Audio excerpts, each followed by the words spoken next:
Massive fortunes were expanded when these companies' IPOs were underwritten by investment banks and listed on stock exchanges, we know today as the OTC markets, Nasdaq and the New York Stock Exchange.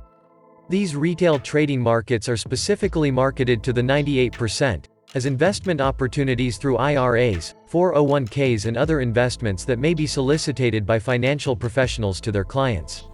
Retail investors are on the back end of the investment, because they are paying a much higher price for the stock.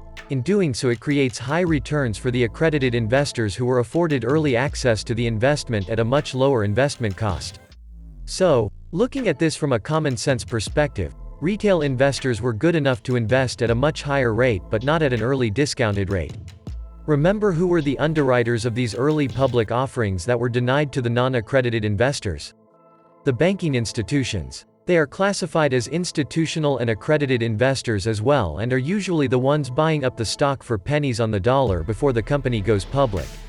They are using your money to do it, and then you go to them for a loan at a high interest rate. You either need additional collateral or you get denied. Predatory lending and usury is another precursor to your financial disability. Additionally, this is why we cannot truly own any assets, because the banks are constantly encumbering our personal property with debt, which subjects it to potential foreclosure and repossession.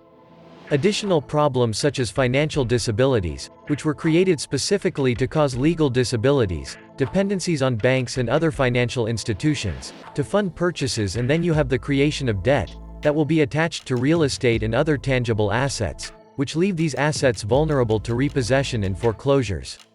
Remember, these are the same financial institutions, whether directly or indirectly, that have been underwriting startups and innovative companies in various industries. This is the financial discrepancy, and the financial inequality of investing. It is the inability to access equity to balance out the wealth gap that been accumulated and leveraged against us over the last several decades by these individuals and institutions. Legislation has changed the rules, and even though there are some minor limitations for this new niche market of non-accredited investors to access early investments, the opportunity for early access is now available, with the ability to create potential generational wealth in the acquisition of cash-flowing real estate by controlling their investment dollars.